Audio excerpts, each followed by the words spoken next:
Seminar کا آخری مقالہ جناب جاوید رضوی کراروی، میں گزارش کر رہا ہوں جناب جاوید صاحب سے کی تشریف لائیں۔ اس کے بعد تقریر کا دور ہوگا، اس کے بعد پھر اگلا سیشن ہوگا۔ آپ حضرات نعرہ صلوات سن کا استقبال کریں۔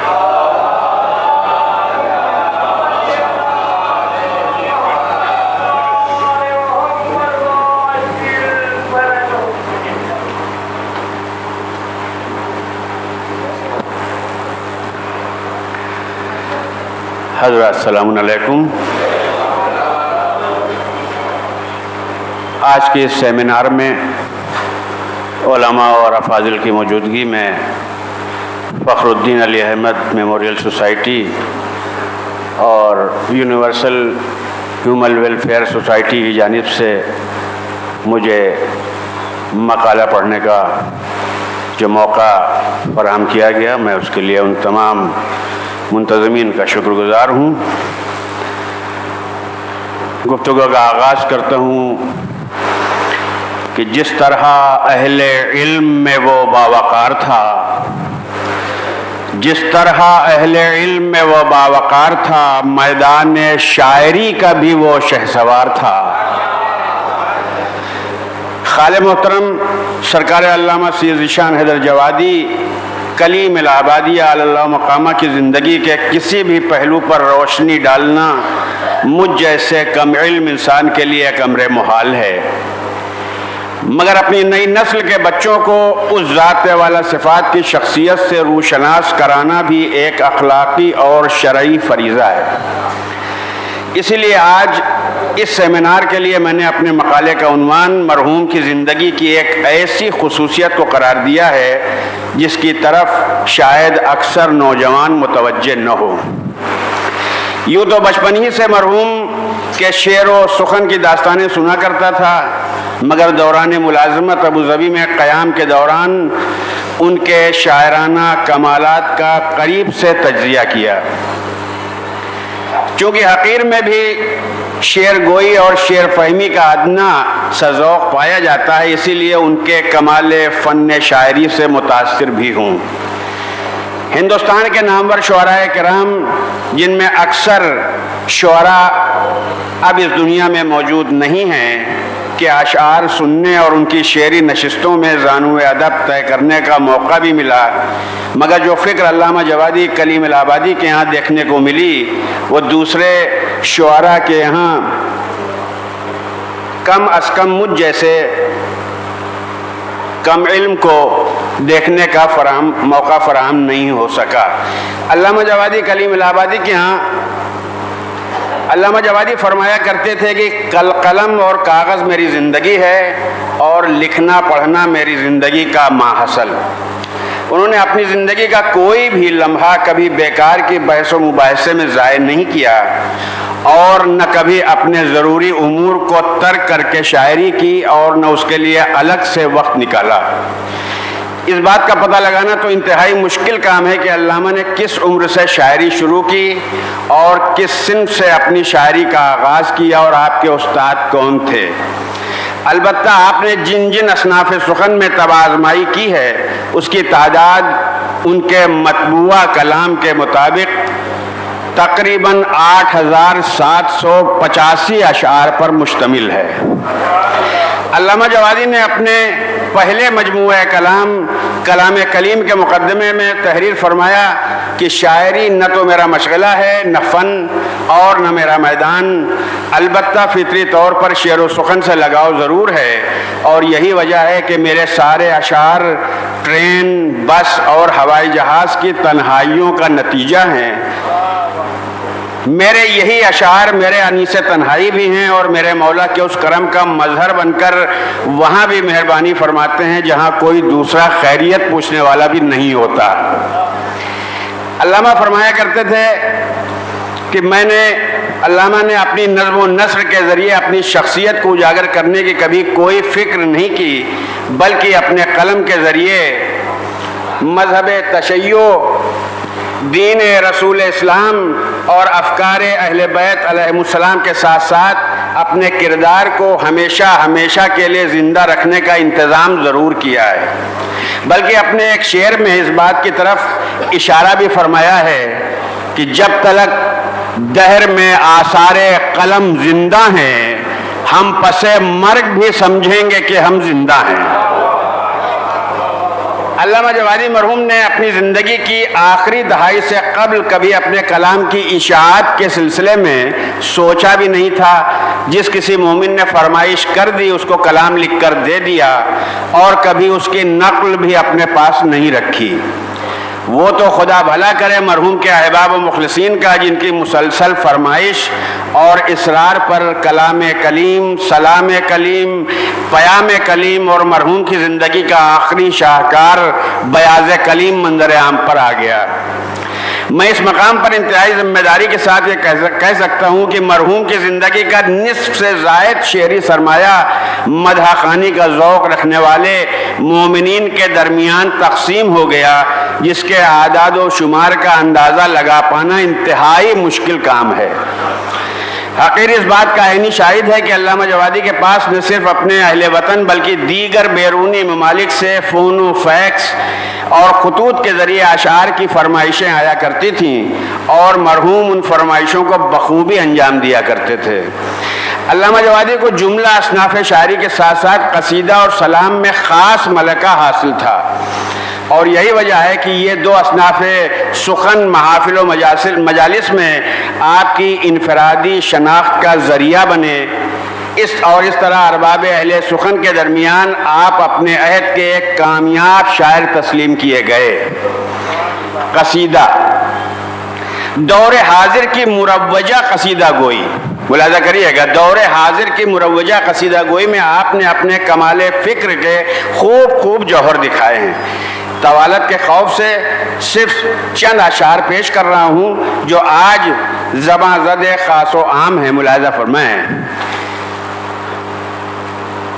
یہ شعر صرف اہل الہ آباد یا ہندوستان نہیں بلکہ دنیا بھر کے صاحبان ذوق کی زبانوں پر اکثر سننے کو ملتا ہے کہ جب زباں پر کبھی آ جاتا ہے نام عباس، جب زباں پر کبھی آ جاتا ہے نام عباس، دیر تک ہونٹوں سے خوشبو وفا آتی ہے۔ ایک مقام پر علامہ فرماتے ہیں کہ میرا آنسو میرے ایمان کی حرارت کا نچوڑ، میرا آنسو میرے ایمان کی حرارت کا نچوڑ، قصر ظالم پر ٹپک جائے، قصر ظالم پر ٹپک جائے تو ویراں کر دے۔ ایک جگہ فرماتے ہیں کہ چشمے ولا میں اشک محبت لیے ہوئے، چشمے ولا میں اشک محبت لیے ہوئے، محشر میں جا رہا ہوں قیامت لیے ہوئے۔ کہتے ہیں اے کردگار مجھ کو جہنم سے دور رکھ، ہوں ایک غریب ماں کی امانت لیے ہوئے۔ چادر کے حوالے سے شہزادی کونین کی مدح میں ایک طویل قصیدہ جس کے صرف 2 شعر ملاحظہ کریں، کہتے ہیں کہ یہ جہاں میں ہے فقط تیرا مقدر چادر، یہ جہاں میں ہے فقط تیرا مقدر چادر، ساری دنیا میں نظر آتی ہے گھر گھر چادر۔ کہتے ہیں کہ ہم غریبوں کے بھلا کیسے ناکام آئے گی، دور کر دیتی ہے جب ذوف پیمبر چادر۔ محسن اسلام حضرت ابو طالب علیہ السلام کی مدح کا ایک نیا انداز علامہ کے ہاں دیکھنے کو ملتا ہے۔ فرماتے ہیں کہ حیف اس کو بھی سمجھنے لگی دنیا کافر، جس کے رشتوں میں نہیں کوئی بھی رشتہ کافر۔ کہتے ہیں کہ جس کو چاہے یہ بنا دیتا ہے ملا کافر، سچ ہے کافر کو نظر آتی ہے دنیا کافر۔ سچ ہے جس کو چاہے یہ بنا دیتا ہے ملا کافر، سچ ہے کافر کو نظر آتی ہے دنیا کافر۔ پھر فرماتے ہیں کہ فخر سے کہتے ہیں جو خود کو سواد اعظم، فخر سے کہتے ہیں جو خود کو سواد اعظم، ان میں جو کفر کرے گا وہ ہے کالا کافر۔ اس کے بعد فرماتے ہیں کہ سرے دربار یہ اعلان کیا زینب نے، سرے دربار یہ اعلان کیا زینب نے، ابو طالب نہیں ہے آل امیہ کافر۔ سلام، علامہ جوادی نے سلام میں بھی اپنے فکر و فن کے خوب جوہر دکھائے۔ 2 شعر ملاحظہ کریں، کہتے ہیں دیکھا ہے حال تشنگی شاہ کربلا، دیکھا ہے حال تشنگی شاہ کربلا، آنسو بھرے ہیں آج بھی چشم حباب میں۔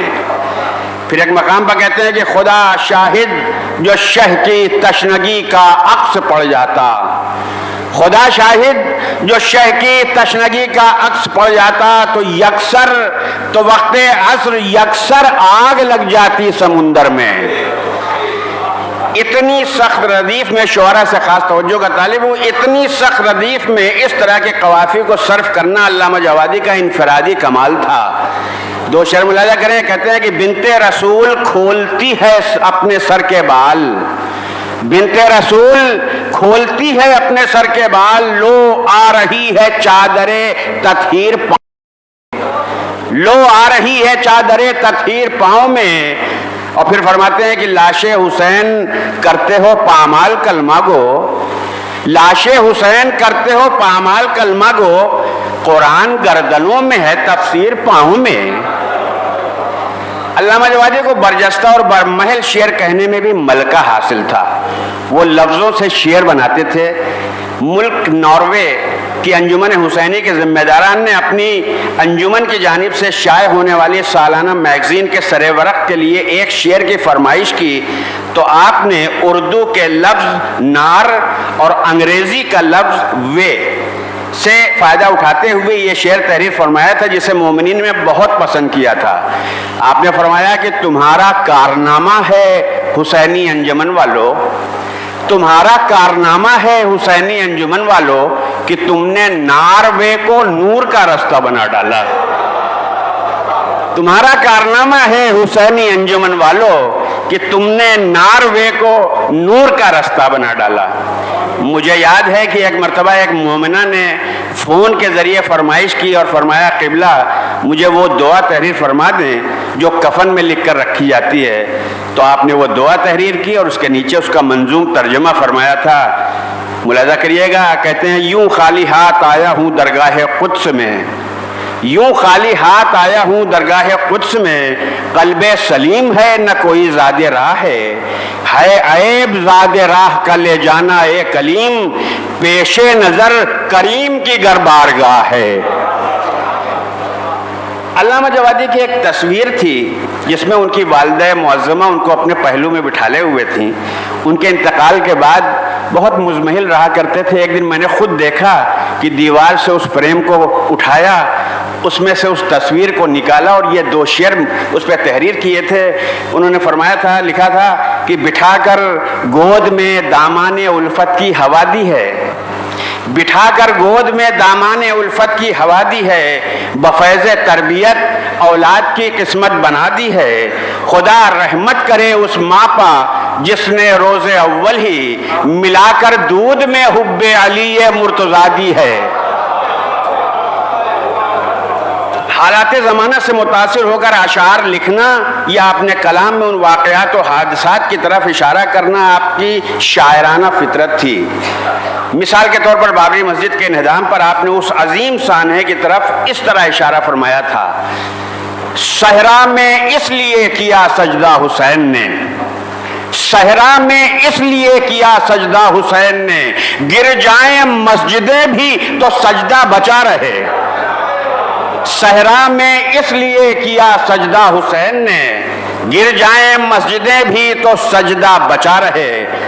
یا جب شہر کراچی میں شرپسندوں نے مسجد میں گھس کر حالت نماز میں شیعان علی کو گولیوں کا نشانہ بنایا تھا تو اس وقت آپ نے فرمایا تھا، خدا کا شکر کہ مسجد میں ہم کو مارا ہے، خدا کا شکر کہ مسجد میں ہم کو مارا ہے، اب اور چاہیے کیا پیرو علی کے لیے، خدا کا شکر کہ مسجد میں ہم کو مارا ہے، اب اور چاہیے کیا پیرو علی کے لیے۔ 1990 میں مجھے یاد ہے کہ عراق اور کویت کی گھمسان جنگ کے موقع پر آپ نے اپنے شعر میں اس کا ذکر یوں کیا تھا کہ تلوار کیوں نہ اٹھے محمد کے ہاتھ سے، تلوار کیوں نہ اٹھے محمد کے ہاتھ سے، اس دور کا علاج فقط ذوالفقار ہے، اس دور کا علاج فقط ذوالفقار ہے۔ علامہ جوادی جس تیز رفتاری کے ساتھ اشعار لکھتے تھے اسی تیزی کے ساتھ اشعار کی اصلاح بھی فرمایا کرتے تھے۔ میں نے جب سے شاعری شروع کی علامہ کے علاوہ کبھی کسی اور سے اصلاح نہیں لی، کیونکہ اصلاح کے سلسلے میں علامہ کے ہاں وہ خوبیاں پائی جاتی تھیں جو مجھ جیسے طفل مکتب کے لیے انتہائی تشفی بخش ہوا کرتی تھی۔ علامہ نے میرے کلام میں کبھی ایسا نہیں کیا کہ کسی شعر کو کاٹ کر دوسرا شعر تحریر کر دیا ہو، بلکہ وہ ہمیشہ اسی شعر کو درست کرتے تھے اور ذرا سی ترمیم، لفظی ترمیم کے ساتھ شعر میں ندرت پیدا کر دیتے تھے، جس کی ایک مثال ملاحظہ ہو۔ اور میری اس گفتگو کے عینی شاہد ضمیر الہ آبادی صاحب تشریف فرمائے، انہوں نے بھی بہت سی اصلاحیں لی ہیں۔